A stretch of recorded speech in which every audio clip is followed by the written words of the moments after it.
As we shift into our plenary session, I'm very honored to have Pablo here with us. Pablo is the Associate Director for the Center of Teaching and Learning at LaGuardia Community College, which is part of the community college system, where he supports faculty and students. And I wanted to get the words right, supporting college wide ePortfolio implementations and the use of instructional technology tools that help faculty advance their teaching across disciplines. I've never been happier to be on a Zoom with anyone in my life than Pablo, not just for the great input, but at any moment, he very patiently can like draw circles on things for me so I can find those and helps me get around. Uh, he is the quintessential teacher and gentle guide. It's like having a Zen master, making sure that the organization is running well and that things are going great.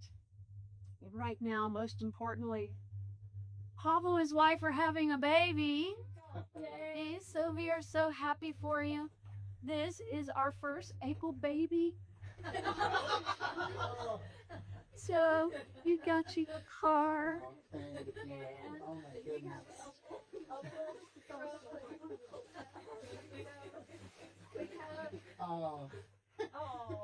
And it's Abel is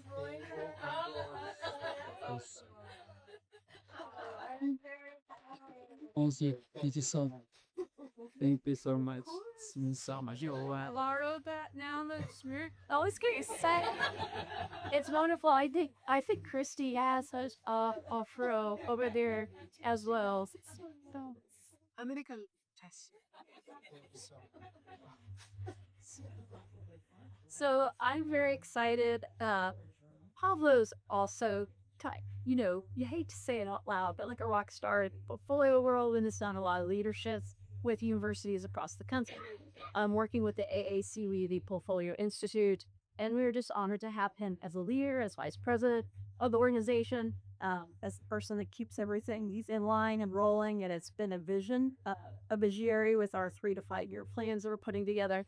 At the heart of it, this person loves people and teaching people and helping students. And I felt like I met you maybe for the first time when I was on a webinar with you and heard your students talking about you and talking about themselves and the way that Pablo has coached and helped them create and sculpt who they are and who they are becoming through Green Portfolios.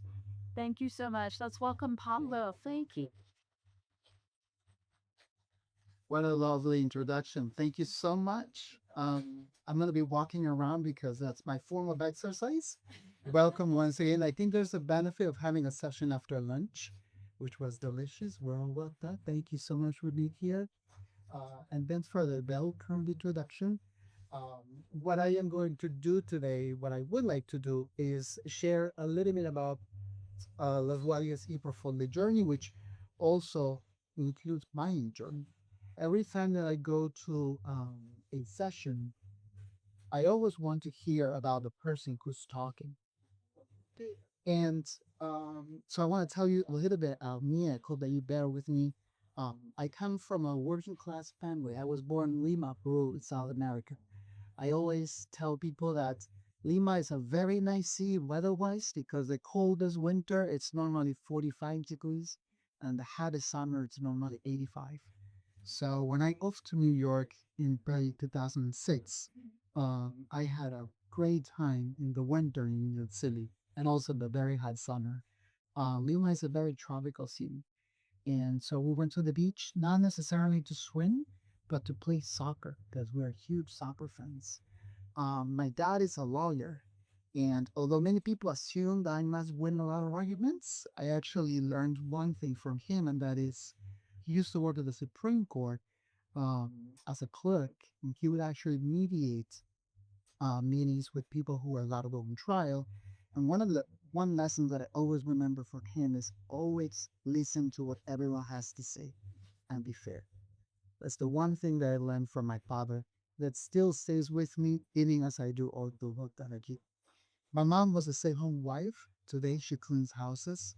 And from her I have learned the ability to manage my time the ability to clean, to have my apartment clean at all times. She's always telling me, Pablo, why you tell the laundry? You can do this and you can do that. So just treating my time has been a skill that I still carry to all of the work that I'm doing, giving outside work experience. I didn't get on a plane until I was 21 years old. And I want to tell this story because I always tell people that I work with this analogy. I remember getting on a plane and it was a foggy afternoon in Lima. And I remember that the plane was going up, getting to a cruising altitude, and then all of a sudden it was very bright. And to me, that has always been a reflection of when we are bogged down with so many issues on our personal life or our work lives, and just need to get to that cruising out to be able to see the clear sky. I still remember that till that day, and every time that we have conversations about issues at work, I always tell people, well, let's get to a cruising altitude. Let's see things from a different perspective. So that perspective has always stayed with me. And as I was finding my way to the airport yesterday, early in the morning, my wife was dropping me off, and we were saying goodbye. And I suddenly got a text message from a friend who shared a very interesting article. The article was The Ordinary Miracle of Existence. And I read it while I was waiting for my plane, and I found a couple of very interesting things. One is being alive at all is the most extraordinary stroke of Buddha we will ever experience. The article talks about how evolution, how much we have learned about the world through science, through technology. Today we know how babies are born. Today we know how life was back in the 16th century. Today we know thanks to so many things that many people really know generations ago.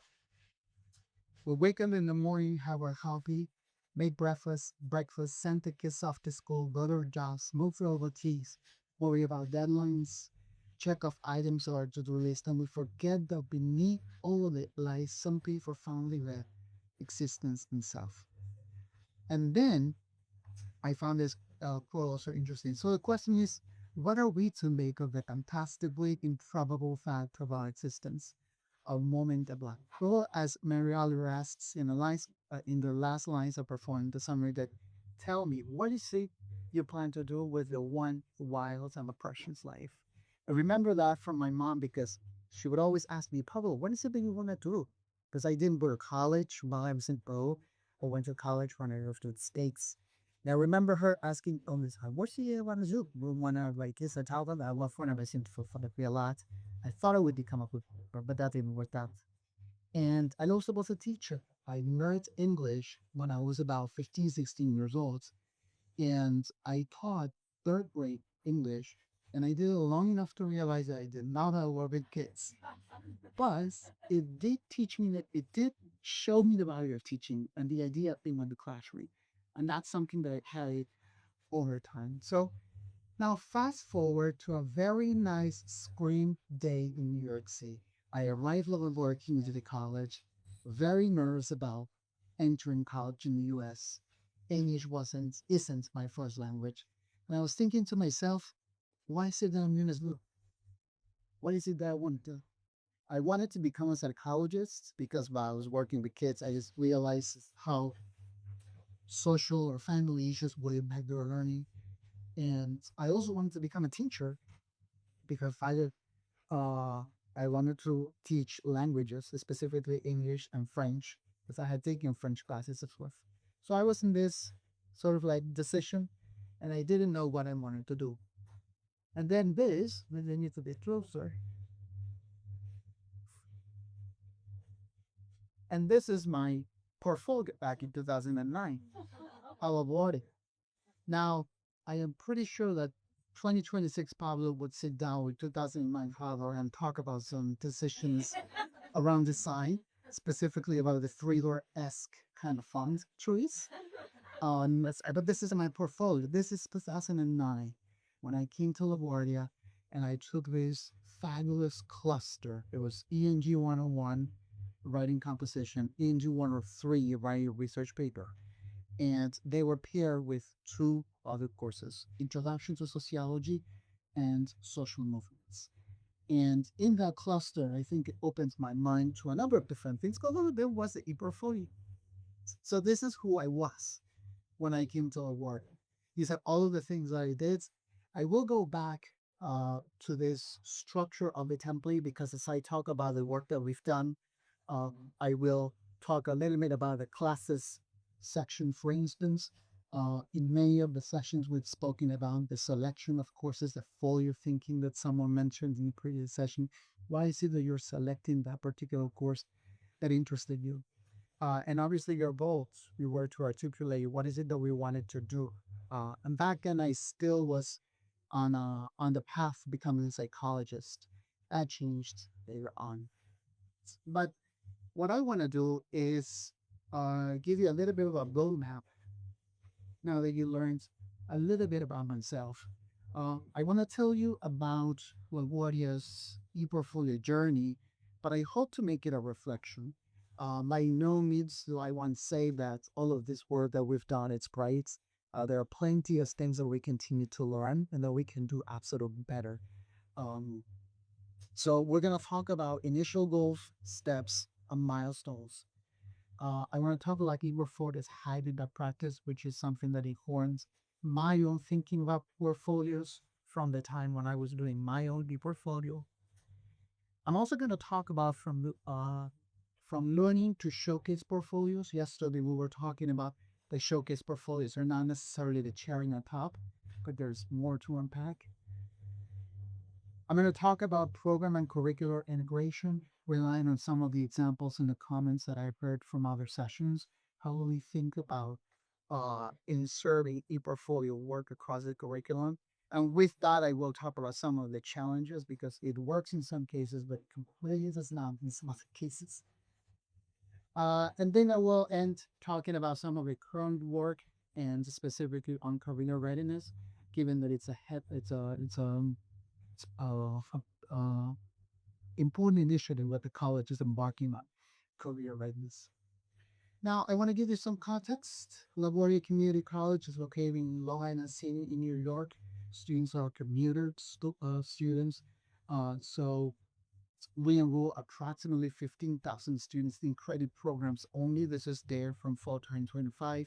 LaGuardia also has one of the largest adult and continuing education divisions in the CUNY system. We're part of the City University of New York.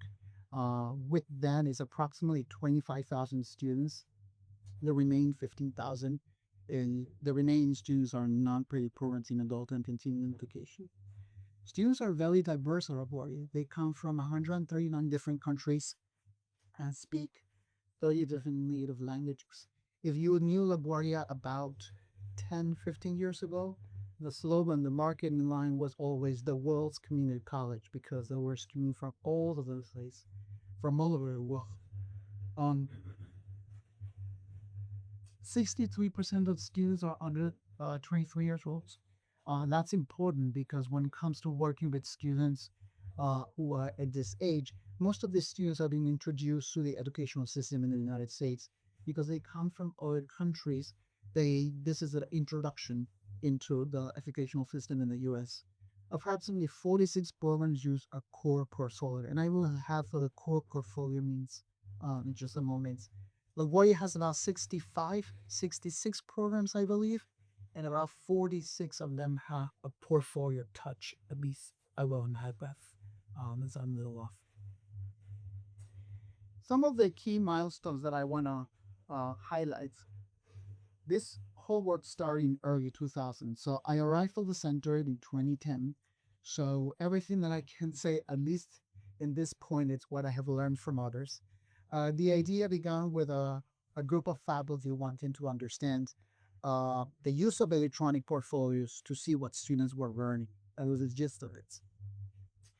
And then 22 faculty took part in a year-long professional development to use portfolios specifically in their classes. The technology used at this time was very different. We used to have a very old version of Blackboard that's owned by Anthology, and we used to work with Netscape Composer, so HTML websites that students would archive in a zip folder and then upload them to an LNS to be HTML viewed on the browser. Then in 2008, there was a focus on assessment and specifically casting courses. So these are now looking at students who were near the point of graduation. So over my time, you probably see that LaGuardia has done or experimented, I should say, with portfolios at different stages. There's a lot of things that worked, but there's also plenty more that did not. And those were the things that we grapple with. In 2008, we also began to look for another platform because the technology of using Netscape Composer, for those of you that do remember, was very, very tedious, and students would always be troubled at the technology. Sometimes they will produce a great about me, but they didn't have an effective portfolio because they just didn't know how to design it or how to upload it. So we began to look for another platform, and since then we've been working up 2008. Since 2010, we started working with education, and we still work with that. We migrated all of the portfolios, and it's been 16 years of working with education. There have been different iterations of the system, and I think in many ways they responded to the feedback that we received from faculty and from students as well. In 2014, the college underwent a major task force to redesign the first year seminar course altogether. One of the things that they realized in 2014 was that nutrition was very high. Students were coming to the college in the fall semester, they were enrolling, but they were not coming back. So they needed to redesign entirely the first year experience. And part of that was the first year seminar course. Now the first year seminar course is now taught by faculty in the discipline. Back in the day, it used to be taught by counselors. So that touch point with the faculty in the discipline increased the likelihood for students to come back to college, but also, and I will talk a little bit more about this later, the design of the course included the introduction to the ePortfolio. In 2017, the platform actually was revamped completely. It went from being less user friendly to being more user friendly. One of the pieces of feedback that we got from students and faculty was that students weren't able to uh, build portfolios that were creative and colorful. The interface was very limited in terms of the images, the backgrounds, the colors you could add. But they started to revamp all of that, and then the education was able to make those adjustments. And then now, since 2023 to date, we primarily continue helping students polish their portfolios specifically for transfer from career. And I'll talk about our design studios in a moment. I'm going to give you the slides later, so you're welcome to look at this timeline, which has more links and more things to learn about the LaGuardia's history with portfolios. You're happy if you can scan the QR code, but I will give you this later on here at the website as well. So, what is a portfolio sort of like rationale? The first thing, and this is something that also many of you have mentioned in the previous sessions, we struggle with students developing and building portfolios in multiple courses. I would go and take one class, and my professor would ask me to build a portfolio. I would go to the next class, and my professor would ask me to build another portfolio. So at the end, students would actually end up with repetitive work, and sometimes they didn't know which portfolio to use for when the professor writes an up to your portfolio with an assignment that you did or with an extracurricular activity or a student club. Students will end up with multiple portfolios, which let us could rethink and say that we're going to invest time in communicating what core portfolio, one portfolio will be. And that is portfolio that students build from beginnings to ends. Customizable because the student will give the visual power to document our work. So we have templates, but our templates are design wise very plain. And we try to do that intentionally so that students are able to then completely revamp the aesthetics of the portfolio. We realized that students wanted that freedom, wanted that ability to make sure that they would design those portfolios themselves. Presenting disciplinary knowledge. So we wanted to make sure that those portfolios could be something not necessarily that you use in your health sciences major or in your business major, but something that would actually document your entire journey. And then obviously we tie this strategically with our core competencies and abilities. We have three core competencies and three communication abilities that were designed. I believe they were last updated since 2014. They were designed after the lot, the AEC new value competencies. and they are designed to make sure that they become relevant, specifically in general education courses.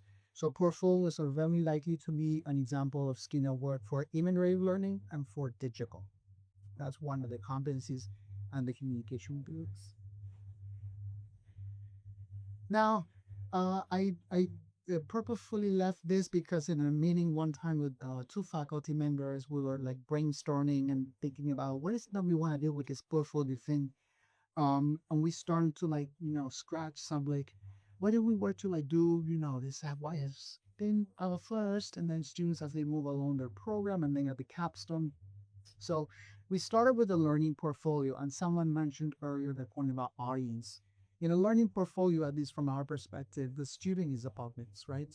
It is something that they may not necessarily want to showcase to other people, but it's something that has activities where they can reflect about their own skills. So, for instance, students in the business paralegal program, they may think about what are some of the skills that paralegal students should have in the workforce, and do I have those skills, especially in the first year seminar, which it's likely that students may end up changing their major. As a matter of fact, in community colleges, the literature tells us that students change majors quite often. It's not a bad thing, but the earlier they do, the better, because that means that they can actually take advantage of taking the courses that they need. So they start with a learning portfolio in our framework, and they start early in the first year seminar. Recently, one of the challenges that we had is that there wasn't any sequencing, so students would actually take a first year seminar when they were halfway through their degree. And that was an ideal for us because we would have a student who's near the point of graduation and still taking the first year seminar, which was designed to save everybody didn't. So that was a curriculum challenge that we had to navigate. Now students need to take that in their first 2 semesters, so in their first year. And that is obviously a benefit for them because the course shows them what benefits they will get from majoring in that discipline. But at the same time, what are some of the habits of mind they're going to get? Those are people that they need to learn so that they succeed in that field. And then in the middle, those are when they get to courses we very disciplined, right? And towards the capstone, there's a rationale for having that line upwards, and that is by the time they get to the capstone, they will have achieved and they will have accumulated all of this work, this body of work in their discipline, and they're able to reflect they're able to reflect on all of the work that they've done. Someone mentioned in one of the sessions a very nice quote that was reflecting, if you can't connect the dots looking forward, you have to connect it looking backwards. So thinking about what students have built to that point. Prior to all of this, there will be students in the custom course that would have never had a portfolio, and when we would ask them to reflect about coursework that they did, they would have a lot to reflect on. Now, as they move from the bottom, as they move from the learning portfolio to a showcase portfolio, I always tell people it's not like a switch on and off. I do suddenly now turn this learning portfolio into a showcase portfolio, but rather it is a process, right?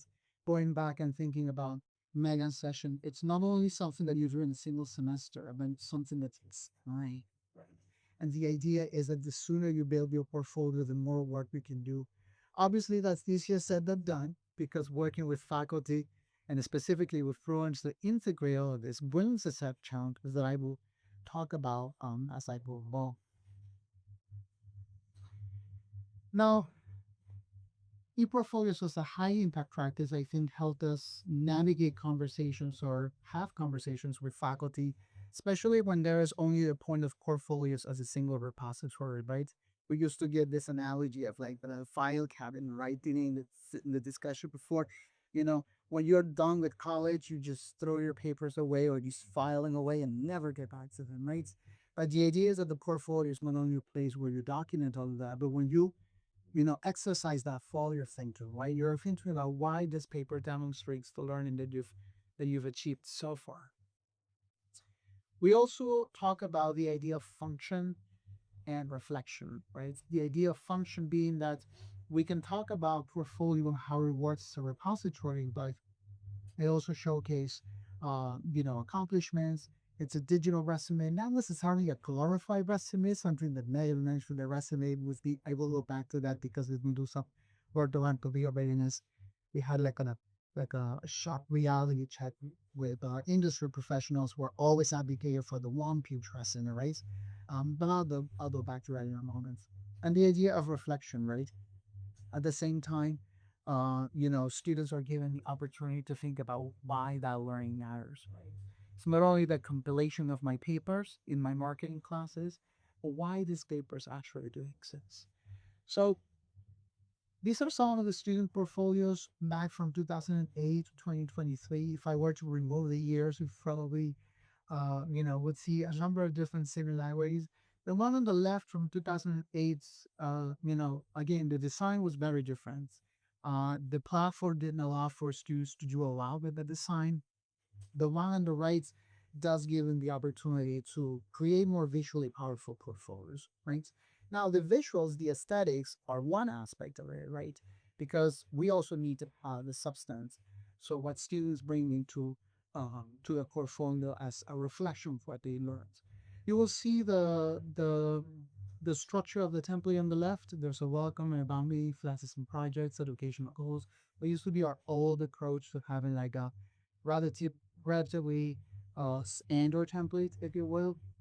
On the right hand side, you will see the About Me, the Planning for Success, my coursework resume, and community on leadership. The community on leadership was an aspect that was developed for certain disciplines, while the Planning for Success, I will talk a little bit more about that, reflected more of our approach to think about what are some additional learning that students do outside of the class, not necessarily something that comes from different courses, but students that, as they learn about transfer, as they learn about careers in their specific field of interest. This is again another old portfolio from early 2010, I believe. The idea was that we wanted to bring some of these elements, continue to have these elements in students' portfolios, but one of the things that, like I said before, students wanted to have was more freedom to do design with their portfolios. And education actually, when they rebounded the interface in 2017, they made a break in that regard. As you can see, this is an example of a portfolio from a student who didn't touch anything on the design. So we used to have our old red banner on the top. That's the way portfolio templates were built. So they would only have a plain background with the LaGuardia logo at the top, and if the student didn't touch anything, they would only add the text. This is what they would end up. Some students did take a step further, right? In this case, it's the same platform. This is from early 2010, 2011. And the student did take the time to make sure that they would change a few things and add more visuals. And then they would become more creative, right? Very similar to some of the templates that we've seen since yesterday. And then in 2017, we completely changed our approach to making sure that students were building one single portfolio and they were now building multiple ones. And ideally, that portfolio is the one that follows them from beginning to end. And I say ideally very intentional because it has to work in many cases, but it also has not. One of the current challenges that we're grappling with for NSBs is what happens with the portfolio activity after the first year seminar. In some cases, it works because students go through different courses and they continue building coursework into their portfolios. In some other cases, it falls off. Students don't touch the portfolio after the first percent, and that's something that we're grappling with. We heard from someone making a comment in the earlier session about how portfolios allow students to shine their personalities, right? And the idea, obviously, is that not only do they demonstrate those specific skills, those emerging expertise, right, but also that they showcase themselves as future scholars. In this case, a future scientists. This is a portfolio from a student in natural sciences, specifically in environmental science program. Again, you will be able to scan the QR code, but once they give you the sites, we will be able to do that at a time. They document their learning along the way, and the idea here, and now these are portfolios that are more update, probably after 2017 when education is going to revamp that. You can tell right away that by the visuals, the student took it a step further, right?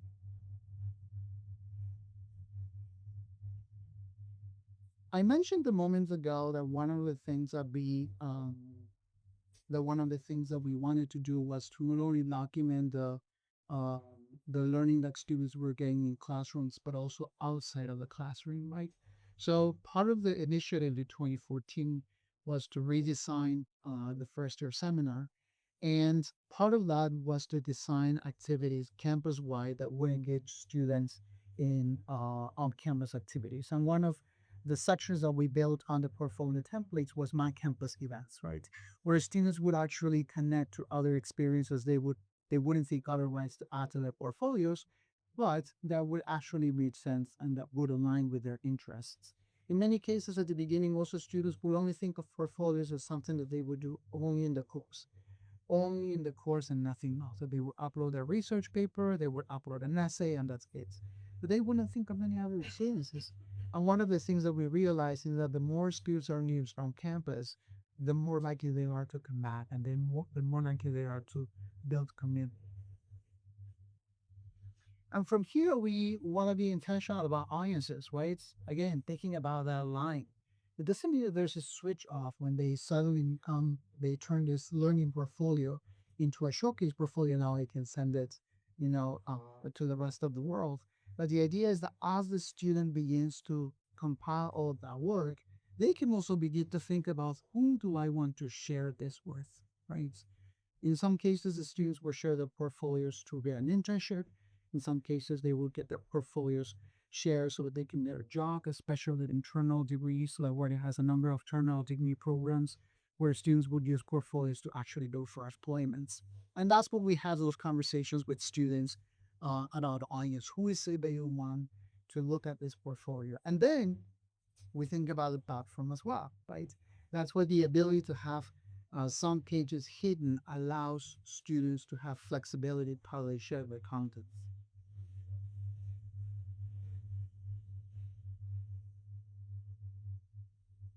So at LaGuardia, one part of our ongoing work has been to, ask questions about who am I, right? And who am I becoming? And the last one, it's a slogan that the college used to have, which I understand they will move away from in the coming years. Who do I dare to be? Right? LaGuardia still needs there to do more, but they will soon change that. But the idea is to think about what is the story behind the student. It's not only running in the classroom, but who is a student as a person, as a human, right? So we're beginning in the first year seminar where students are introduced to portfolios. I will talk about in the next few slides about the study hour, but one of the things that we do is through grants, we've been able to secure peer mentors.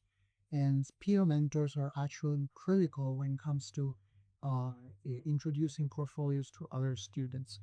We mentioned in a couple of sessions ago that when students hear from faculty the value of understanding the value of portfolios, when students believe with that message, can be more powerful than when students hear that from faculty.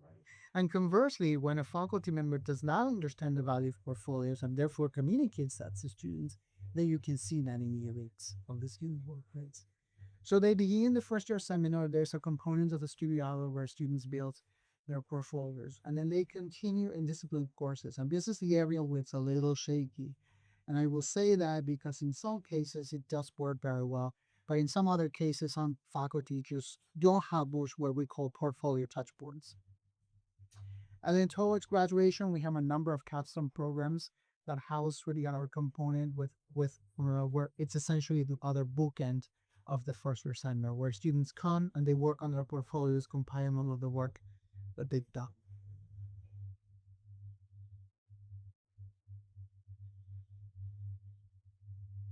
So now,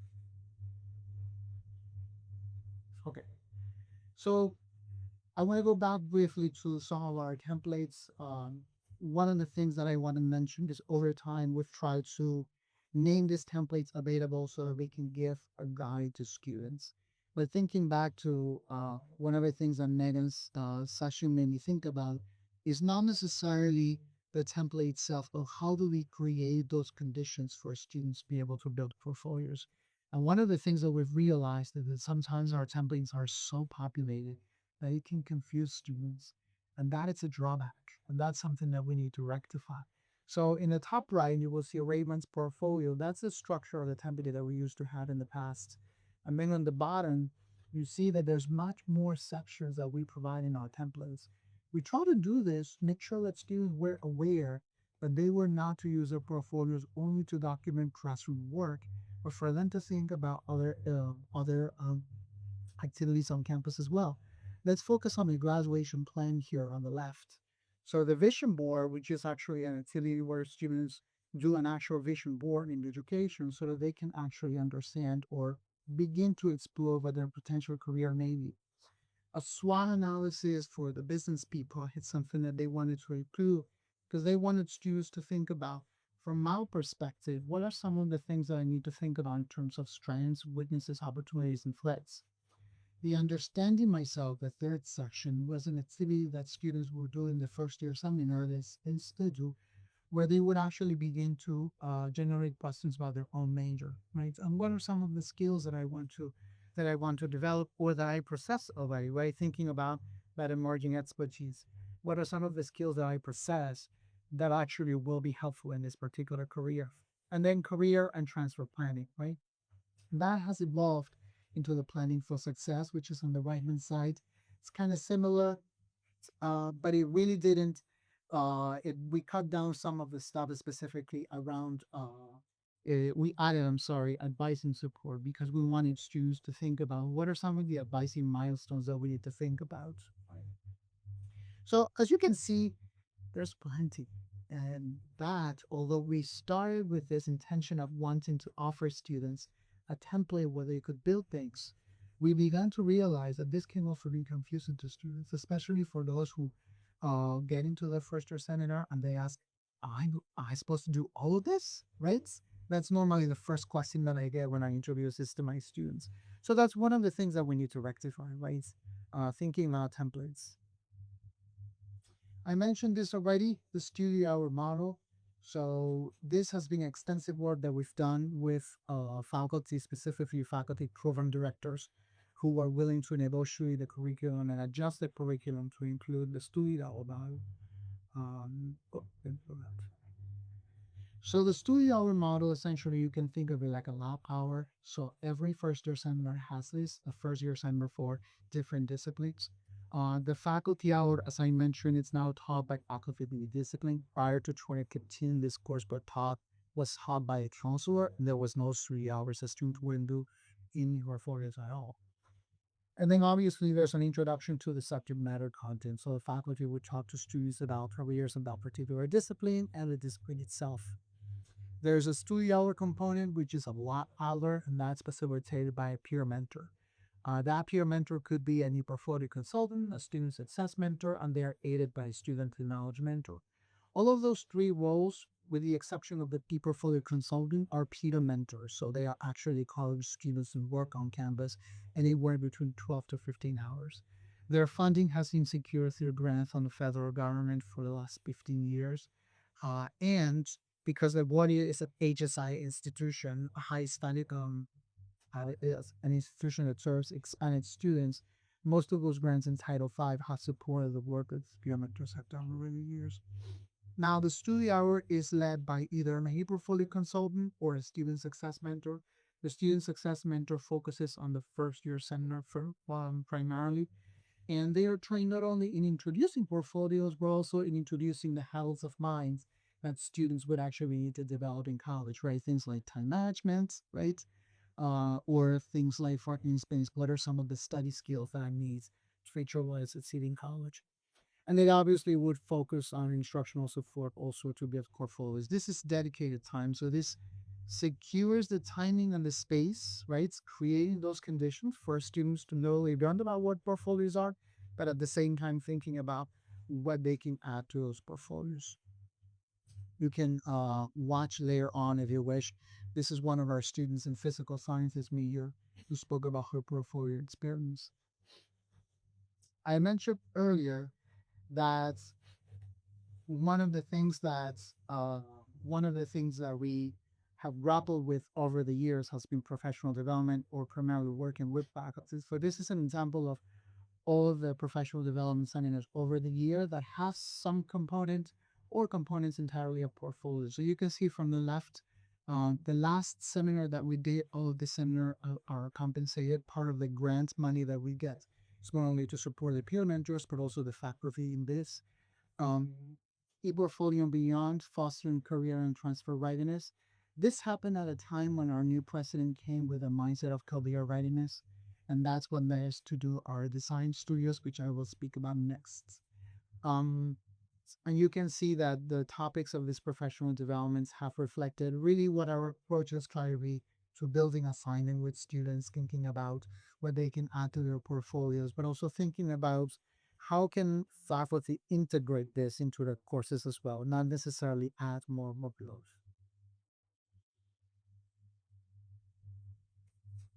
Some of you may have seen this is taken from Critical Junctures, a publication in the Catalyst in Action, a book that was edited by Brett Eyman and Laura Gandino more than a handful of years ago. And it shows, in a nutshell, the professional development critical junctures that we developed over the years, primarily going from individual courses to majors to scaling up the ePortfolio initiative. One of the things that's important here is the addition of peer mentors, right? So all of those positions are not random, but they are actually designed to support the delivery of the message and the value of portfolios to students. The peer advisors are not, I didn't mention them before. The peer advisors are also peer mentors. They work in the advisement area. And they primarily, obviously, because of the title, they focus on advisement. They show students the milestones and the things that are around advisement that they need to be aware of. But they also have freedom looking at students' portfolios and providing feedback as well. These are some of the books that have emerged and have featured the LaGuardia work, but also the work that LaGuardia has done as a result, or especially the first two. Thinking about the folio thinking, thinking about integration of portfolios in the capstone, which was something that is working in some programs and not in others. But this is some of the literature where you can read more about the work that LaGuardia has done.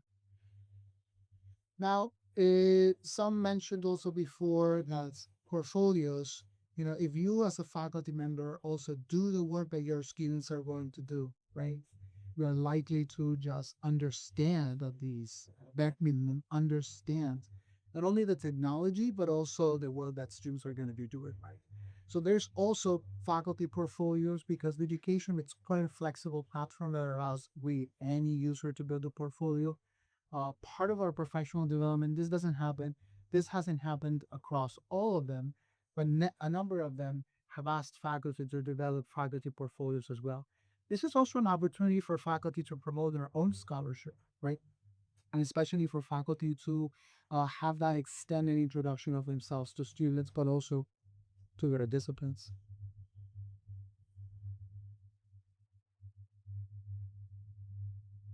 This is an example of a faculty reflecting on her professional development, on her participation on one of their professional development seminars around portfolio. She is thinking about the LAF 101. The LAF 101 is the first year seminar for liberal arts. She also teaches, she's in the English department, and she also teaches the LAD 200, which is the capstone course, the other book and course for capstone level students in the liberal arts. And she talks about e-portfolio passport pedagogy, right? And again, this is an example. Over the years, we've tried our best to make sure that faculty are not thinking about portfolios only as a repository, right? And not something that still we struggle with because a lot of faculty will just think of portfolios as a website that they built, right? But there really is more about the social pedagogy and the reflection elements that portfolios allow students to have. The really faculty can just reflect on themselves as they understand their pedagogy and how their pedagogy evolves. One of the things, especially since the pandemic, that we've learned is that all of these professional developments, LaGuardia has a population, a big population of adjunct faculty. And engaging adjunct faculty part time is very different than engaging full time faculty. So that's one of the things that we have to continue to work to make sure that our professional development efforts are accessible, right? thinking about accessibility, but not only in the traditional way, but thinking about how these instructors can also uh, um, get an opportunity to participate. We also diversified our offerings to be also remote and asynchronous. Traditionally, our seminars would only be in person on Friday mornings, 9 to 1, because that's the time when we thought most people would be later. But a lot of people would not wait, especially onions, hard and pepperoni. So that's one of the things that we wanted to make sure that we diversify. Some of you mentioned this in previous assignments. How do we get faculty to really think about some of the grass and keel and faculty are designing? What could we do in this program that connects this assignment with that other assignment, right? And what are some elements in this assignment that I could connect with this other assignment? So the assignment design element in in the professional development re prompts faculty to leverage the use of portfolios, right? In many cases, faculty, especially those who have never used the word portfolio, who have never heard about it, they will not understand the full extent in which they can use it. And again, part of that is because they only think of portfolios as a repository, as a website, right? So we try to make sure that we have this opportunities for faculty to think about, especially faculty in the same program, and engaging the program director is critical, right? Because you become strategic about who is the decision maker, right? Who do you need to get buy-in from? This is the example that I was thinking about. I will confess that I am biased because I teach in this program.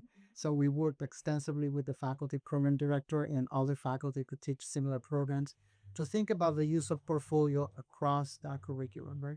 For the obedience in the EDF 101 in the top left, EDF 101 is the first year seminar for education. It's a course that I teach. And some of the key assignments that are ePortfolio integrated include the three there, the dream deferred, my product curriculum, and the school narrative. Those are three things that students add to their portfolios. They complete a few other sections, but those are the primary three that they stipulated in the syllabus that students will pass. Then they move on to a foundations course, which is the ELM 121.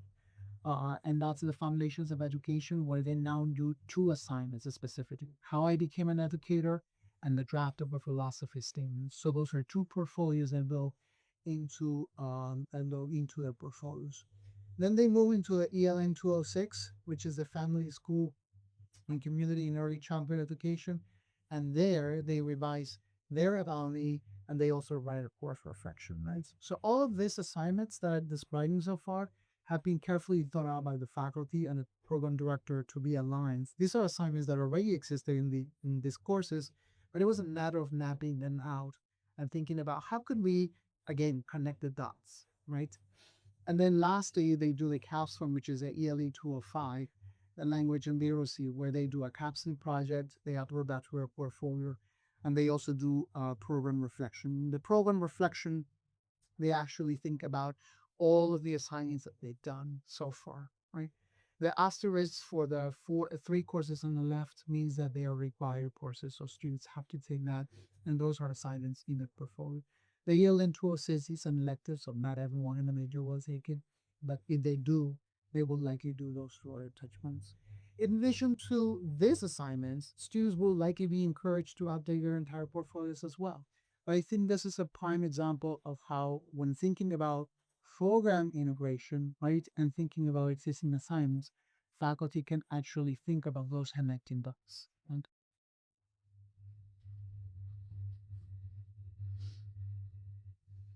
this is an example of the of those assignments specifically around reflection. This is the how I became an indicator. So in education, we're able to embed the prompts in the system itself. So we give students some guidance around here are some questions and you might want to think about it when it comes to developing this assignment. This is in line with what they get on the assignment, right? So when they download a template, obviously faculty review these templates before they're published so that way, when the student creates a portfolio, his prompts already appear. These prompts are regularly updated. Sometimes there's changes in the curriculum. Students don't have to take this course, or this assignment becomes not required anymore.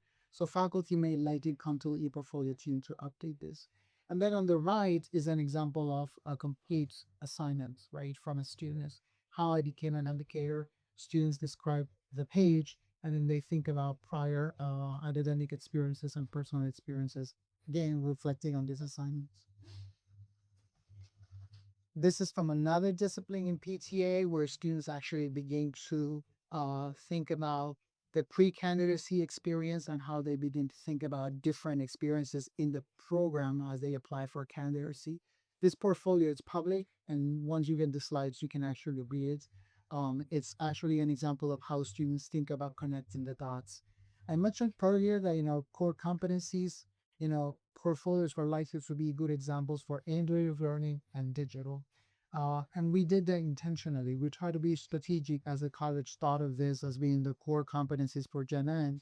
We try to make sure that portfolios were relevant in those conversations and especially in the strategic plan to make sure that we position the use of portfolios to in service of one college initiative. And these are other examples of what students normally do. Again, going back to the point of students not necessarily thinking of portfolios as a repository of academic work or work in the classroom, but thinking about portfolios as documenting their entire experience in college, right? And this leads me to some of the current initiatives that the college is engaging in. So, um, I mentioned that our president, who's no longer Buke, has been there in the position for about 3, 4 years. He was a dean of workforce prior to joining LaGuardia, and he came with a mindset of career readiness. So most of the initiatives of the college focus around career readiness, but this is also CUNY wide. So CUNY is engaging in some university level work across all campuses. That's called QE Beyond. So that's essentially an initiative to prepare students for the workforce. Now the college has created or has developed or now this 6 fields of interest in which all of these majors will fall under. So this is what the college is doing in general. And what we have done is think about portfolios now as a repository for students to showcase their academic work, specifically those near the point of graduation, as they get to apply to internships or look for employment. There's a website that's public where you can read all of the information, but in a nutshell, the studio design is developed in three steps. The first one is to identify students with portfolio content. We primarily target those students who are beyond the first year seminar. So not at the beginning. Remember that I mentioned in the past we used to have students near the point of graduation who had just taken a first year seminar, but now students need to take that within the first year. So we look for students who are near the point of graduation who have the portfolio content and who can participate in this to make sure that they can showcase their work.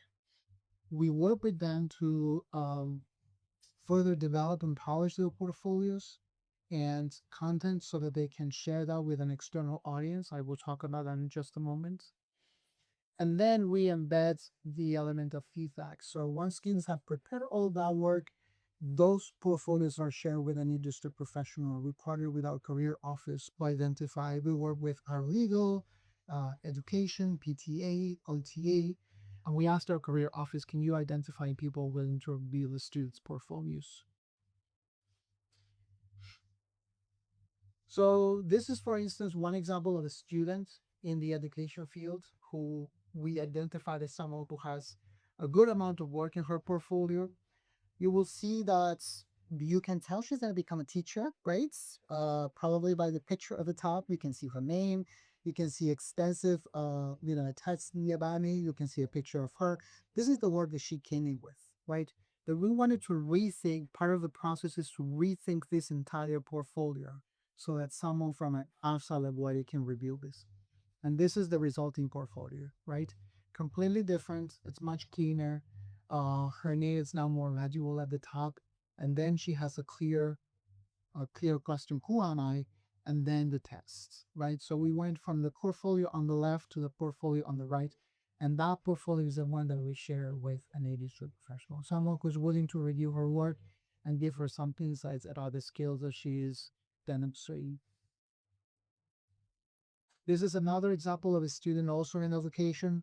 You can see there's a lot of tests. Some of it is illegible because of the background, the picture in the background. You can see her name and you can see that there's a whole bunch of sections on her template about me, planning for success, much more, right? So we went from that to a much cleaner portfolio. So we think about design, right? Probably 2009, Pablo would have gone through this. So that way I didn't end up with the portfolio that I showed you earlier. So part of that is thinking about how do we make decisions around design that will then make others look at our portfolio sprint. Some of the things that we have learned, a lot of our industry professionals tell that students need to understand their field of interest and align it with their evolving learning of the college. So what is it that students would like to do ultimately? Practical skills. A lot of times students will actually showcase an assignment, a paper that they got an A+ for. They wouldn't necessarily translate what skills they found. It was perfect for the assignments, but translating and demonstrating what skills that I learned in this project are valuable for me in the fields. And personal narrative, going to what some of you mentioned in previous sessions, right? Portfolios are actually opportunities for students to tell their stories, not necessarily to have a glorified resume, but rather to tell who they are and what they bring to a job. Some concluding thoughts. We need to maintain communication. Some one of the things that I always think about, especially when I talk to a faculty who has never heard about first or second year or in portfolio, I'm like, what's it that we're doing as a college that doesn't communicate to everyone, right? It's one message, one portfolio. That's one of the things that we go back to because as a college, if we want everyone to understand portfolios in the way that we want them to, we can never stop communicating that. Leverage the use of portfolios when we identify critical junctures in students' experiences. One of the things that we realized many years ago was that when students were participating in student clubs or in other community organizations that they would connect learning or things back to their classrooms, those were valuable experiences that students were actually put up on their portfolios. Not necessarily the paper that they got an A+ for, right? And we sustain any portfolio initiative when we maintain open spaces where we can talk openly about what's working and what's not. And for a long time, we actually heard a lot of pushback from faculty. And the main point was that they felt that this was a top down. And they thought that they were required to do this thing, e-portfolio that they did now love to do. Having those conversations openly in a transparent way is critical. In many cases, when I talk to a faculty member who hasn't done any work with portfolios and they tell me, I don't like this e-portfolio thing. And when I inquire a little bit further, I realize that they don't have the full understanding of portfolios because they still think of portfolios as a pure websites, right? So having those conversations is critical, but it's also tricky, right? Because you need to engage specific stakeholders, program directors. And you also need to understand the context of programs. Unfortunately, we live in an era where, programs need to keep up their enrollments, they're losing funding, and in many cases, those are hurdles to all of these things. So having those conversations is critical. And I mentioned it already. We need to engage stakeholders across our campus, right? We can't do this in silos. And that's something that I would say, honestly, we've learned the hard way. Because in many cases, the faculty will say, well, no one asked for my feedback. No one asked for my input. It's about this science studios. And I'm like, oh, let's sit down and figure this thing out. How can we improve the classes, right? And with that, I conclude. I want to thank you for your time. My email address is right there, and you can always talk to me. I'm happy to hear any questions, comments, suggestions, or anything that you may love or share. Thank you so much.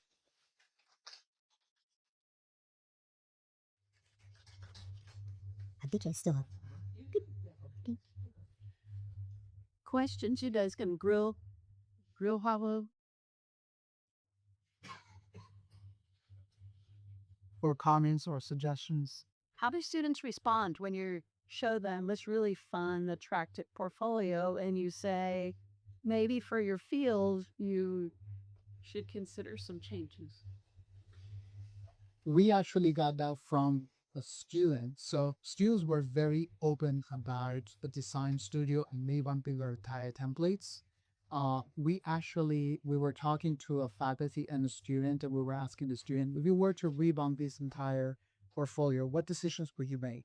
And she started like changing the titles and things like, I don't think this necessarily represents plan for success. I think this demonstrates X, Y, and Z. And the faculty was listening to them. Wow. And at the end, the student said, actually, this is my portfolio. So I think it should look like this. And she completely changed the whole thing. So I think students are equipped and willing to make those changes. I think part of you, going back to my point about building templates, in the interest of wanting to facilitate that process, we probably limited students' freedom. And when kids had that opportunity to completely rebound, they took it. And they said, I think this should be labeled in this way, and this doesn't say this, so I'm gonna rename this. I'm gonna put this section into here. This should know my about me. So she completely restructured the template. That was eye-opening, yes. At least more for back of the background. Because she put a lot of work on the template. Okay. Oh, I love the idea of students sharing their portfolios with someone in the industry they're interested in and getting that feedback. And I'm curious about kind of your process for uh, cajoling and coordinating or identifying those people to provide the feedback, and also and for any insights from the books and industry, like what are they to say? The you're talking about the industry Yeah, professional yeah, fights. We started partnering. We continue to partner with our career office. So our career office, because they do a lot of, they have a vast head start on our work. We're working with students in the paralegal, and we'd like to have them polish their portfolios. Is there someone in their network who may be willing to review student portfolios? That is Europe, I would say 70% of the time. But sometimes because of logistical challenges, they can't make it, they're not here. But we also rely on faculty's own network. So someone in the discipline, there's a faculty in paralegal. I remember that example because she was very active and she's like, what, if you need professionals, I have a vast network. I actually can help people. And they were willing to reduce student portfolios. And we normally have, depending on the class size and depending on how many students we have, if it's normally anywhere between 3 to 6 students, it's one reviewer. So they review their portfolios, one single person. If it's more, then we ask for another person. That works, but it also demands logistical coordination, right? So it's emailing people. Are you willing? We have the website that I gave you the link through that explains everything. We send the website to them and we tell them, here's what we're doing. You would only be with you and student portfolios. They can do it asynchronously as well, so they don't have to be in touch with students. But they also are invited to a feedback session that they wish to, and they provide that feedback to students. Most of them have said that the portfolios allow them to get to know the candidate much better than just looking at a resume. A lot of them will point out things that students just misspell and making sure that you proofread the work, or sometimes cutting up professional headshots, right? So sometimes students will have Sylvia female fluff and they have that on the portfolio and they would make them aware of that. Right? If you were to apply for a tutorship or a job, would you want someone to let it go? Right? Find the critical way of adjusting to make them aware. These are the decisions that people are thinking about when they're looking at your work. Right? You may not realize it all that, but now that I look at your work, here's what I have to say about it. So again, we partner with the career office. They help us identify people, but we also realized, but almost by coincidence, the faculty were ready to tap into their own networks to fund people as well. In some cases, some agents have done it because they work on the fields and they just teach one class. So it's a variety. They primarily through the career office. I'd like to follow up on that question from Corey, because I think that's so important to have students have professionals, people that they're going to look to for a job, look at their portfolios. And my question's cheaper. The second part of my question is what did students do with that feedback? How did they, accept it? And This varies by discipline. In some cases, when the course has a study hour component, we normally do the feedback session towards the end of the semester. It's normally not the last week, but students take that feedback. There's a form that industry professionals fill out. Sometimes the form only includes general comments about everyone. sometimes are willing to give comments during the debate with students. So we give that to the students and they make revisions, right? They make revisions, whether it's changing something or addressing something that they didn't realize or clarifying something. At the beginning, we struggled with students explaining their assignments. It would be, well, here's an assignment that I did in my SCH 215. I'm like, well, that's great, but someone in the English system didn't know what SCH 215 is. So they would struggle with identifying what is it that I want an industry professional to understand. But